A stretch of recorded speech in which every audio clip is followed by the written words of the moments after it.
So, itong video na ito, nagsasalita rito si General Villanueva na kung saan ay ininterrupt ni Abante dahil nag-aabogado daw ito kay Michael Yang. Nagpapaliwanag dito si General Villanueva dahil nga isinasangkot siya ni Colonel Asierto na parang naging protector nitong si Michael Yang. Kaya't dito, ang paliwanag nga dito ni General Villanueva ay walang pangalan na lumalabas sa intel. So ano daw gagawin niya hindi niya walang lumalabas sa intelligence report na kung saan ay involved din si Asierto dahil siya ang isa sa mga tauhan ni Villanueva, itong si Colonel Asierto.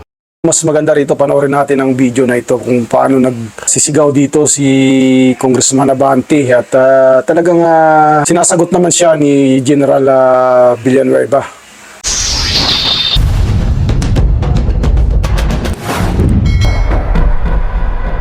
I saw PIDEA Director General Wilkins Villanueva raising his hand. May I know what that is, General Villanueva? Mr. Chair, habang tinatanong ni Honorable Congresswoman Luistro si Colonel Asierto, inabanggit niya ang pangalan ko as one of those na may patong sa sindikato. Sige, please explain. You have 2 minutes. Mr. Chair, nagsilbi ako ng 38 years laban sa insurgency, anti-terrorism, kidnapping, at illegal drugs. Never na pumatong ako. Kaya kong tumingin kahit kaninong mata na wala akong pinirahan kahit kanino. Now, bakit ko daw kinlir si Michael Yang? 2004, kahit magtumbling-tumbling si Colonel Asierto, walang pangalang Michael Yang na personality sa Davao Clandestine Laboratory. Dahil kung kasama ang Michael Yang doon, dapat kasama siya sa kinasuhan namin. Umabot ng 2016, wala pa ring Michael Yang. Now, tinanong ni Honorable Congresswoman Luistro, si Colonel Asierto, ano ba ang report na ibinigay mo kay General, kay Chief PNP? Ang sabi niya, si Michael Yang ay kasama ni Alan Lim at Johnson Chua. Johnson Chua is a personality. Kasama po siya sa kaso. Alan Lim is a personality na nahuli sa Cavite Clandestine Laboratory. Just because kasama mo yung Alan Lim and Johnson Chua na wala ka pang pinapasok na ebidensya na related sila, ipapasok mo na agad ang pangalang Michael Yang. In fact, walang information na pumasok sa akin na Michael Yang is involved. Point of order, Mr. Chair. Ano ba, sino ang pinapaliwanag ni General Villanueva? Siya ba o si Michael Yang? Mr. Ba, pinapaliwanag mo ang sarili mo? Sarili ko, Mr. Chair. Paliwanag mo yung sarili mo. Yes, sir. Ba't napagin ka na ibang pangalan dito? No, Mr. Chair, kasi ngayon na lang ako. Mr. Chair, ang Ngayon na lang ako nagsalita, hindi ako nagkasalita kanina pa. Yes, Mr. Chair. Ayun, high blood si Tatang at talagang tumataas ang kanyang tune ng boses At parang sinisindak niya si General Villanueva Ang sinabi kasi ni Colonel Asierto, patong ako dahil ikir ko si Michael Yang. So, as far as I'm concerned, Mr. Chair, wala akong kahit anong information about Michael Yang. Nagbigay siya ng information kay General Bato, kay General Aquino. So, Alan Lim involved sa illegal drugs. But, Mr. Chair, baka pwedeng maipakita natin kasi pinatawag kasi ako sa Malacanang noong 2021 para i-explain yung aking saloobin tungkol kay Alan Lim. Baka pwedeng mai-flash natin, Mr. Chair, yung alleged Alan Lim na picture na kanina na dalawa. Okay, yes. He is lawyering for Michael Yang and No, Alan Mr. Lim. Chair. No, Mr. Chair. General Villanueva, may I just ask you to refrain from speaking. because the committee members feel that you are lawyering for someone. No, Mr. I Chair. just allowed you to speak because your name was alluded Yes, to Mr. and was Chair. mentioned in the questioning propounded by Congresswoman Luistro. Yes, so, Mr. Chair. yun lang ang iyong sabihin, no? Wala nang iba. Do not speak in behalf of whoever. Yes, sir.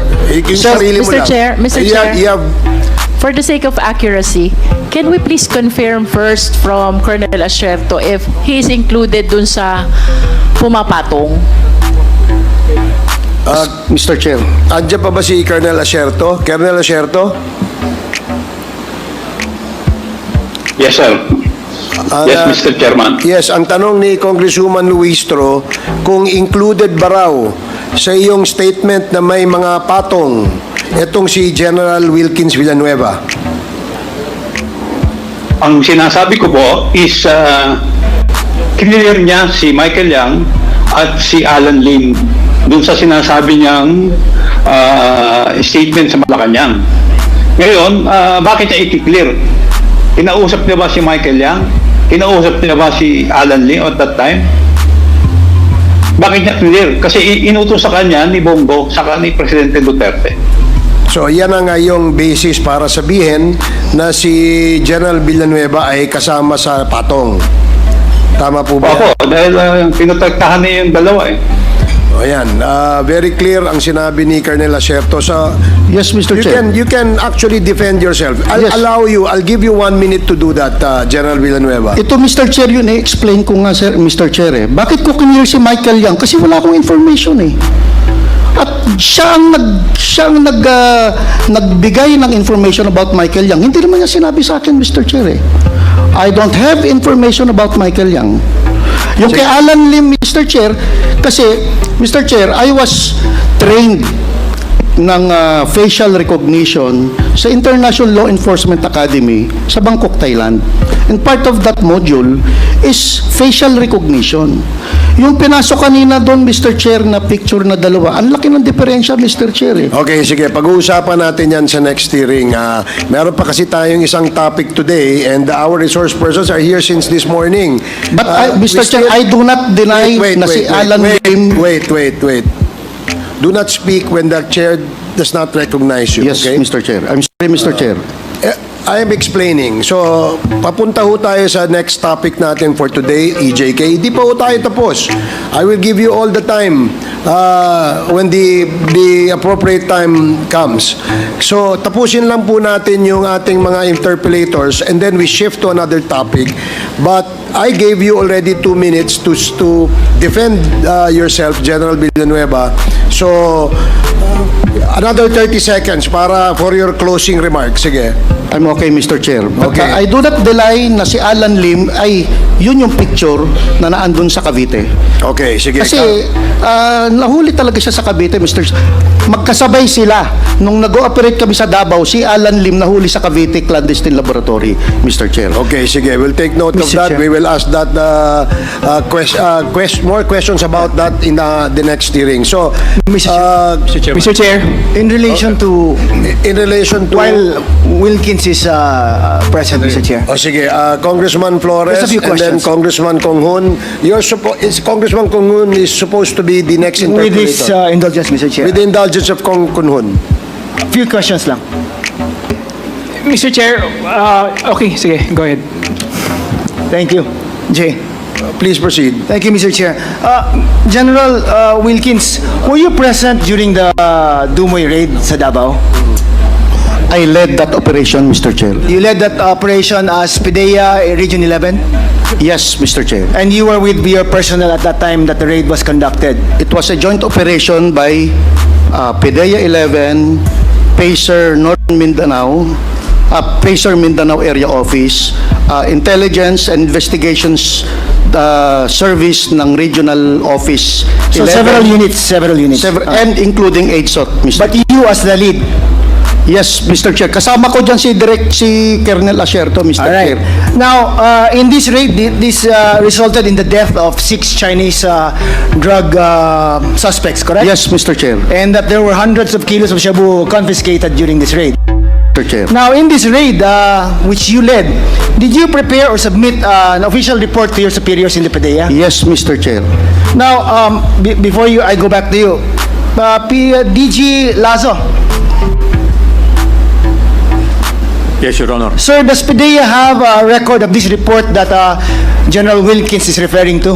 None, Your Honor. None? Yes, Your Honor. From official records of PDEA? Yes, Your Honor. Why is that so, Director General Lazo? The reason that I'm getting from my office, Your Honor, is that PIDEA only came into creation 2002. So this happened in 2004. So apparently, hindi pa institutionalized yung submission of reports noon. So Point of order, Mr. Chair. What is the point of order of Congressman Ako? Is the Director General of PDEA lawyering for Director General Wilkins?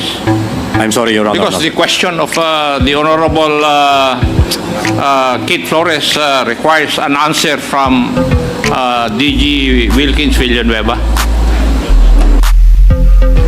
I was asking him, Mr. Chair, first, why there was no report that was located in the PDEA office muna, as him being the Director General now, Mr. Chair. I agree. I know that there was none. There was none. So there is none on the record. None, Your Honor. Now, General Wilkins, why is that so? It was 20 years ago, Mr. Chair. So are you saying it's lost or something? I don't know, Mr. Chair, kasi hindi ko po alam. Ang repository ng report na yan, Mr. Chair, ay ang operations. But you are certain that you made a I report? did, Mr. Chair. Okay, now, in this raid, General Villanueva, were there suspects that were arrested during the raid? Yung asawa si Mr. Chair ni Ni Alan C. Alan C. At yung kapatid niya na si Jong Lim. Wala na ibang mga Chinese that nahuli? Wala na po, Mr. Chair. So there's no truth to the reports that there were 11 other suspects that were arrested? I don't know what he's talking about, Mr. Chair. Okay, so there's no truth also to the fact that there was this news report made by a certain reporter, Edith Regalado, dated January 2, 2005, that there were 8 other Chinese individuals who were arrested as a result of that raid. Kasama ko, Mr. Chair, si Edith na naandun, Mr. Chair, eh. Wala namang na-arrested dun sa loob ng laboratory, Mr. Chair. Or subsequent to that raid, were there any other arrests that were made that resulted in the arrest of other Chinese individuals? Except for yung magkapatid na si Pilapil at si Jong, walang ibang arrested. Can I ask Colonel Sherto, Mr. Chair? Kasi if he's still on the line. Colonel Sherto, as a result of that raid, were there any other Chinese individuals arrested because of that raid? Meron po. Meron, ilan po? Sa loob po ng laboratory, 11. 11. How come General Wilkins is saying that walang na-aresto na mga Chinese individuals? Hindi ko po alam sa kanya. Sorry po. Now, in fact, there is this news report that was written by the reporter Edith Regalado, whom you said was also with you during that raid, that 8 other Chinese individuals were released upon orders of Mayor Duterte. Mr. Chairman, ako pong sasagot, meron pong nahuli, pero hindi po sa loob ng laboratory. Doon po sa Arlene's apartment. I think doon po yung sa apartment nila Jed Pilapinsi. Alright, Wilkins is confirming this. Yes, Mr. Chair. Kasi yung clandestine laboratory, it's a separate area. Alright. Yung Mr. Chair, yung safe house nila, yun yung unang pinuntahan nila pag Parang ginagamit lang din ng Quadcom itong si Colonel Asierto eh. Biro mo, ni hindi nga dumalo sa pagdinig mismo ng personal at sa online pa siya humarap. At bawat salita ni yung mga dinidisclose ni General Villanueva, lahat ng sagot niya kabaliktaran eh. Talaga against siya kay sa kanyang chief dati. Galing sa airport. So what we did for questioning, kinwestiyon namin lahat ng mga Chinese na naandun. But eventually, they were released. Because, for what reason? Walang participation, Mr. Chair. You conducted the interview yourself or your office as the lead agency? Yes, Mr. Chair. And you found nothing that would implicate them to the drug laboratory in Dumoy? Yes, Mr. Chair. Is that correct, Colonel Asierto? Sa tingin ko po mali. Kasi po ang alam ko pong humuli sa kanila ay ang Bureau of Immigration. Kaya po sila kinuha ng Bureau of Immigration for immigration violation po. Kaya po sila na-release kasi wala po sila dun sa laboratory, hindi naman po sila na huli dun sa loob. Kaya ang humuli sa kanila, ang kung matatandaan ko po ay Bureau of Immigration. Kasi hindi ko nga po alam na hinuli nila yon. Malaman ko na lang po later na. So, ang nag-imbestiga, ang humuli, Bureau of Immigration. Okay, or immigration violation po. Thank you. General Villanueva, now do you confirm that Colonel Asierto was present with you during the raid? Yes, Mr. Chair. Do you confirm that Art Las Cañas was also present during the raid? I don't know Art Las Cañas. I did not saw him. I did not even talk to him. Do you know if Sunny Buenaventura was also present during the raid? Hindi ko matandaan, Mr. Chair. But usually, kasama siya parati ni Mayor. Okay, now, side issue lang kasi kanina na-mention mo itong Alan Lim. You identified the picture of Alan Lim kanina na he's the same Alan Lim that was arrested in a drug case. Yung nasa kaliwa, Mr. Chair, yun yung picture talaga niya when he was arrested. Okay. Now, would you confirm that that Alan Lim is the same Alan Lim or Lim Wei Xiong that is the spouse of Rose? Yun nga, O'Donnell? Mr. Chair, sana maipakita natin sa, yung kanina na picture, Mr. Chair. But from the information that you got, is it the same person? I don't think so, Mr. Chair. You don't think so? I'm not lawyering for him, Mr. Chair, but I don't think so. All right. Thank you, Mr. Chair. Ayun. At maraming salamat pong muli sa inyong panonood. Kung nagustuhan niyo po itong video na ito, paki-like at share na rin po at mag-comment na rin kayo sa comment section kung meron man po kayong opinion o reaction hinggil sa video na ito. So hanggang sa muli po, maraming salamat po sa patuloy niyong panonood. Kung hindi pa po kayo nakapag-subscribe dito sa ating channel, pindutin lang ang subscription button kasama ang notification bell para maging updated kayo sa bawat video na ina-upload dito sa channel na ito. Hanggang sa muli, maraming salamat, mabuhay po kayo and God bless po sa ating lahat.